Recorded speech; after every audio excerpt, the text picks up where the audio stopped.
he's a grown man, and he'll figure out what is best for him and his family. We started him tonight out of respect. That was the whole reason for starting him.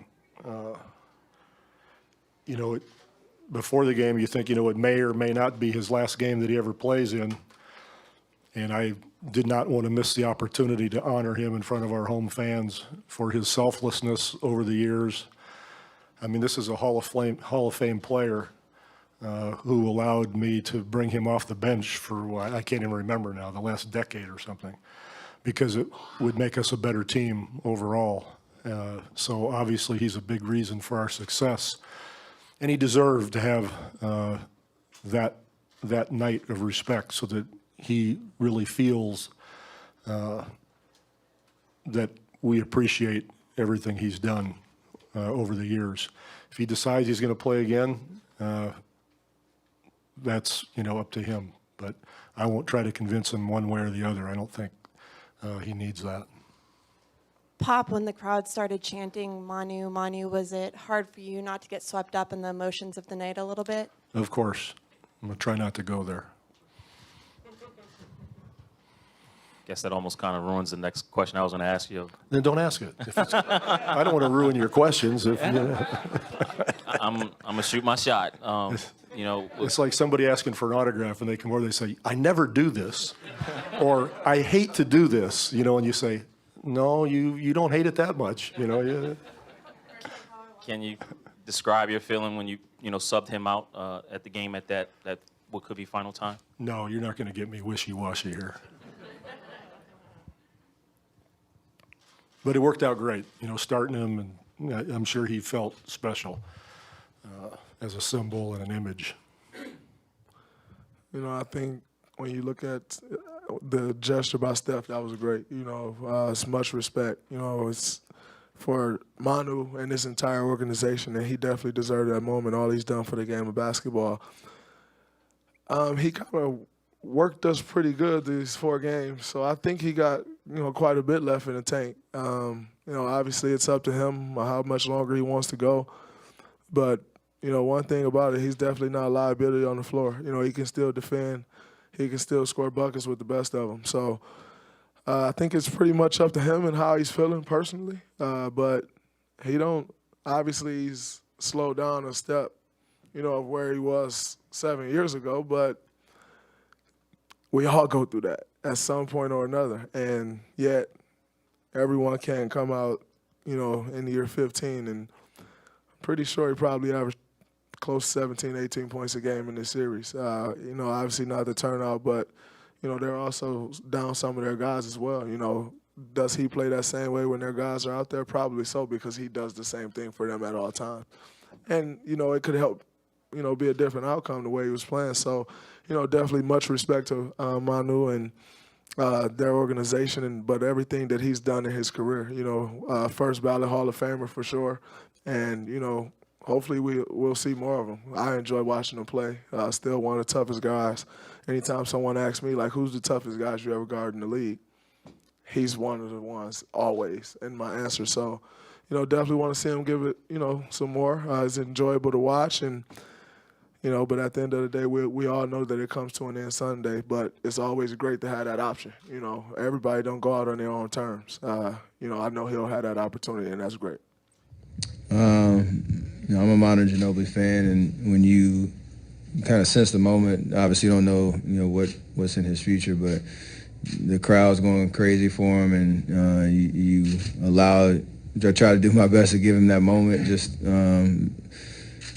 take it all in, because you could tell how much he's meant to this organization, to the city. Obviously a true champion.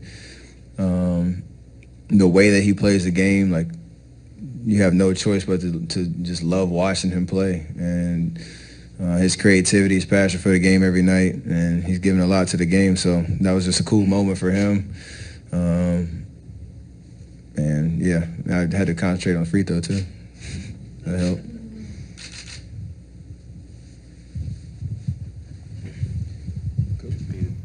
Wow.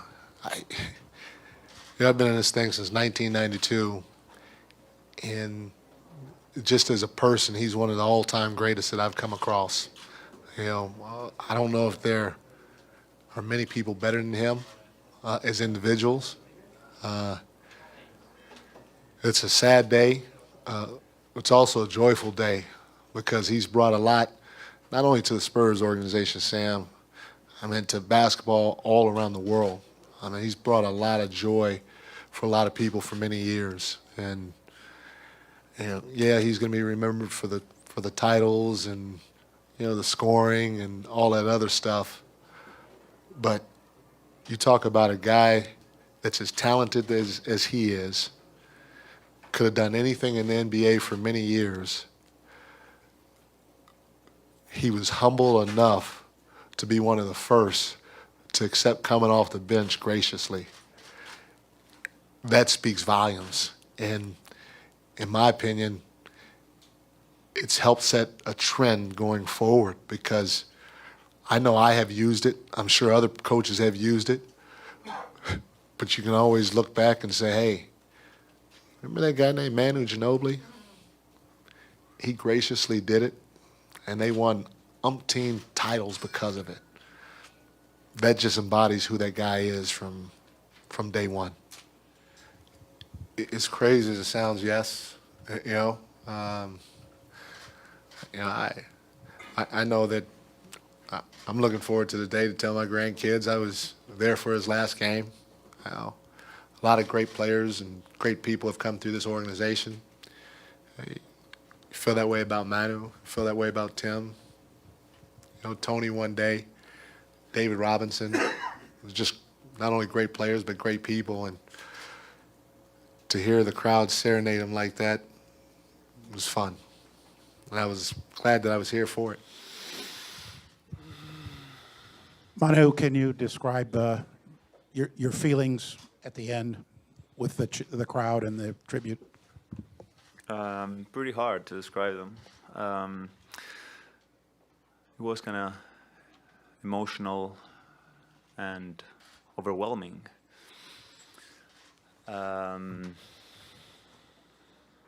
Yeah, I don't have a lot of words to describe it, but of course it makes you feel really well. Feeling that type of appreciation, love, respect is something that we all can appreciate. We all look for.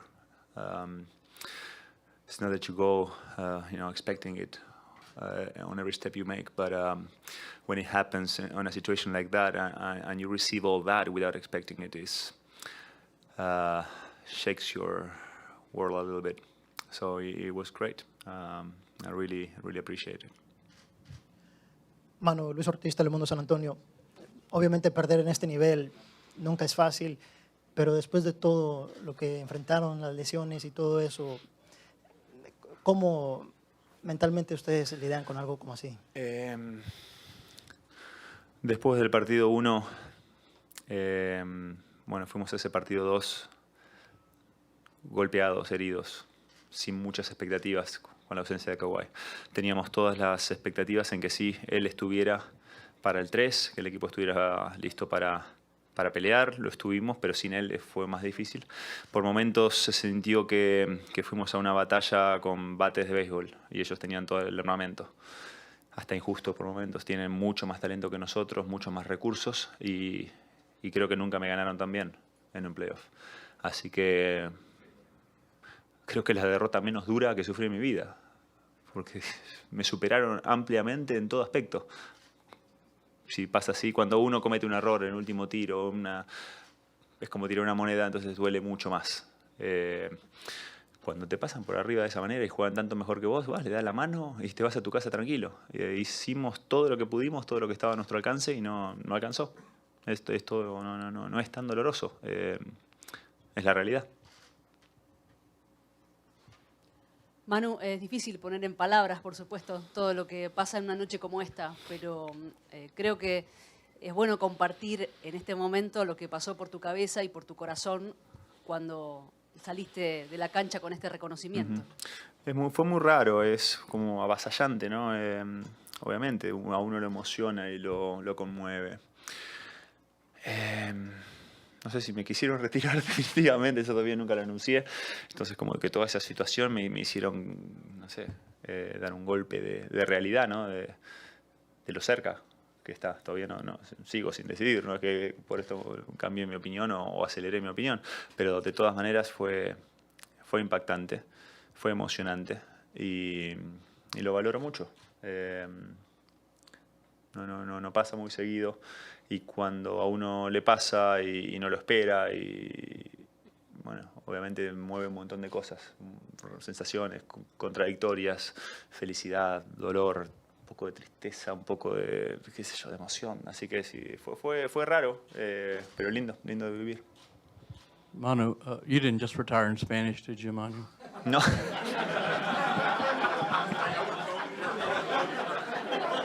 No, I haven't. Just checking. No, I haven't. Just checking. Do you feel like, as well as you played in the postseason, do you have enough left in your tank to play more? You know, for moments I felt like I didn't. You know, the Memphis series, this series I played better. I felt more energetic, more needed, more useful to the team. So I ended up feeling better than the way it started. But yeah, I do feel like I can still play. But that's not what, you know, it's going to make me retire or not. It's about how I feel if I want to go through all that again. And I just said it in Spanish, but it felt like you know, they wanted me to retire. Like they were giving me a sort of a celebration night.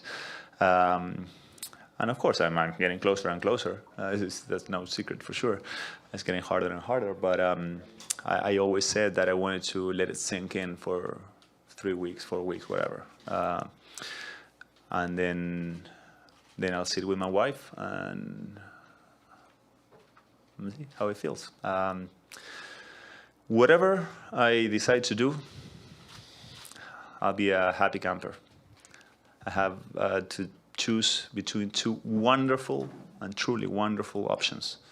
One is to keep playing in this league at this age, enjoying every day, playing the sport I still love. The other one, stay at home, be a dad, travel more, enjoy my whole family, have a wonderful family, and spend time with them. Whatever it is, it's two unbelievable options. So there's no way I can be sad because whatever I decide is, you know, it's going to be great. Manu, estamos en vivo, de hecho, para Sports Center. Tú dijiste que ya estos últimos partidos no podrían cambiar tu decisión, que la vas a tomar después hablando con diversas personas, pero sentir ese respeto de los rivales como Kevin Durant, el coach Mike Brown, sentir ese grito de la gente afuera cada vez que te movías, ¿podría de alguna manera o de otra influir un poco más ahora ya viendo unos minutos después de que terminó tu temporada? No realmente. Bueno, si influyó para el otro lado. Como que ya me hicieron la despedida durante el juego. Así que no creo que influya. Como dije recién en inglés, voy a dejar que pasar unos días. Tomar decisiones con las pulsaciones a 180 nunca es bueno. Así que dejar trabajar la cabeza un poco, ver cómo se siente, cómo está mi cuerpo, cómo estarían mis ganas de volver a meterme todo en toda esta vorágine. Así que no tengo apuro. Manu, acá. ¿Tenés ganas de jugar todavía? Ahora que terminó, recién decías, ¿no? Ver de meterme de nuevo en esto. Yo pensaba, no hay motivo para que un jugador que tuvo estos playoffs, esta serie, para que se retire, salvo que él no tenga más ganas de jugar. Y sí, ese es el motivo. ¿Y tenés no es que lo siento que no puedo jugar, creo que me siento todavía útil. Obviamente cada vez con menos protagonismo, cada vez menos minutos o lo que sea, pero me siento que aporto. De hecho, si el tema de jugar para un equipo como este, que las temporadas se extienden un mes, 20 partidos más o los que sean, hace que uno termine más cansado y que dude más. Y para ahí, si la temporada terminaba el 17 o el 14 de abril, era otro mi sentimiento de este momento, de mucho más descansado y menos golpeado y bueno, pasó este mes, pasaron un montón de cosas, buenas y malas, y bueno, terminó la eliminación, bueno, vamos a ver qué pasa, pero la decisión que tome no dependerá creo que de si puedo o no. Siento que todavía puedo, obviamente con un rol limitado. Depende cómo me sienta y si tengo ganas de empezar a viajar otra vez y de meterme toda esta temporada. Ya lo hice mucho tiempo y tengo a veces ganas de disfrutar otras cosas. Manu, you said in Spanish that it's an easier pill to swallow when you get beat by a superior team than losing a tight game. Can you expand on that in English? Well, I think it's the second time I think we got swept in 15 years. And those have been the easiest to digest because you've been overplayed. The opponent was better than us, and in this case, way better than us. So, the games that are decided in the last second just because a mistake, a lucky bounce, a bad call, or you dribble the ball on your foot, those are the ones that you play over and over and over and again.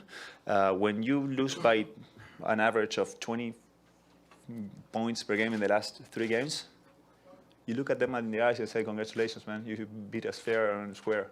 You were better than us. The easiest thing to do. I feel fine. Of course, we had a tough break. When you lose your point guard, leader, and your main scorer and player, it's hard to go because it feels unfair. It's like, I said in Spanish, you go to war with a bat. Like you can swing, maybe you hit somebody, but it's unfair. It's even unfair. They were so much better than us, so stronger. So again, we did our best. We shook their hands, wish them good luck, and go back home to our families.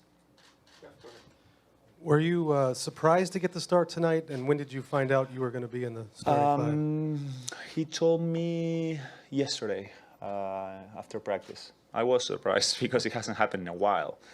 But yeah, considering that Kawhi and Tony were not there, that we had to play small against them. We were a little more successful. It wasn't that crazy, but yeah, I thought Kyle was gonna play again, but I guess he wanted to see me to play me more minutes, and coming from the bench is very hard to play 30 minutes. So yeah, I was a little surprised yesterday, but I was ready for today. Thank you.